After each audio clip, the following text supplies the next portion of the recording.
She trusted him blindly, not because she was naive, but because he had mastered the art of sounding sincere. For 5 years, Aisha built her life around one belief, that Arman was different. Different from the men who lied easily, different from the men who disappeared when things got serious, different from the stories she used to hear and think, that will never be me. He didn't raise his voice, he didn't flirt openly, he didn't give her reasons to doubt, at least not obvious ones. That's how trust dies, quietly. They met online, like so many others do. A casual conversation turned into a routine turned into dependence. Arman knew when to reply late just enough to seem busy, not suspicious. He knew when to be caring, when to be distant, when to say just enough to keep her attached. Aisha called it love. He called it balance. He told her things that felt personal, rare, exclusive. You're not like others. You understand me. I've never felt this with anyone. She didn't realize those sentences were reusable. Over time, she stopped noticing herself. Her moods depended on his replies. Her peace depended on his tone. If he was quiet, she blamed herself.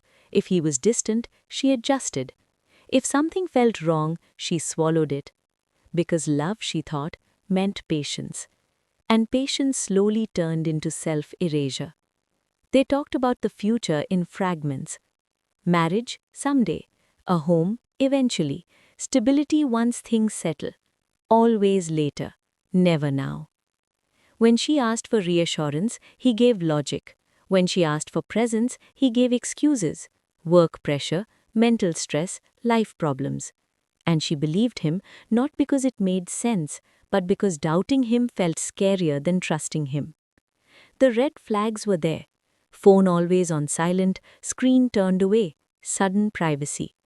But Arman never panicked, he never slipped, and that made her feel foolish for even thinking something was wrong. That night was ordinary. No argument, no fight, no warning. It was past 2 in the morning. The room was silent except for the sound of her own thoughts. Arman had fallen asleep after a short call. His phone lay near her, face down. It vibrated. Once, then again. She ignored it at first. She had never checked his phone before. Trust had rules, and crossing them felt like betrayal too. But the third vibration stayed longer. She turned the phone over. A notification glowed softly in the dark. A name she didn't recognize, a heart emoji she knew too well. Miss you already. Tonight was perfect. Her body reacted before her mind did. Cold hands, racing breath, a sudden heaviness in her chest. She told herself there had to be an explanation. There always is, until there isn't. Her fingers trembled as she unlocked the phone. She expected one message. She found a life. Chats that didn't start recently, voice notes filled with laughter she had stopped hearing from him, pictures sent with care, with intention, words that once belonged to her, copied, pasted, reused. I feel understood with you. She doesn't get me like you do. This feels real. Each message peeled away a layer of the man she thought she knew. This wasn't a mistake. This was maintenance. She didn't scream, she didn't cry. Shock is quieter than pain. She woke him up and handed him the phone. He looked at the screen, then at her. No anger, no surprise, just resignation, as if he had been waiting for this moment. She asked him why. He stared at the wall for a few seconds too long and said, "It didn't mean anything."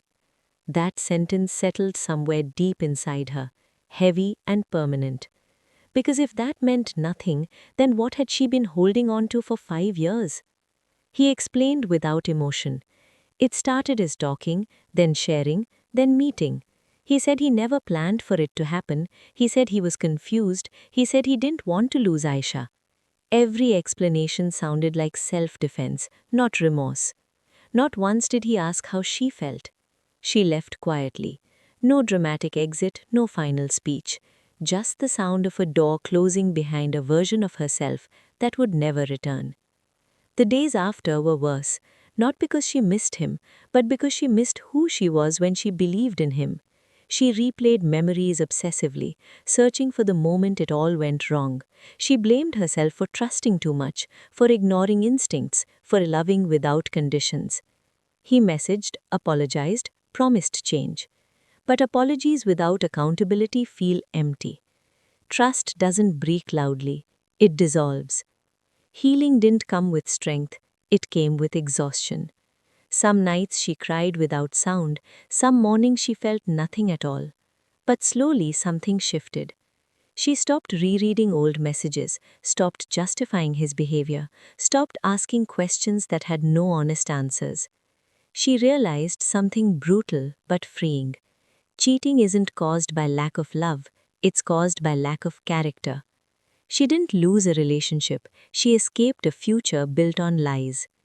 And that one message, that single sentence glowing on a screen in the dark, didn't ruin her life, it revealed it.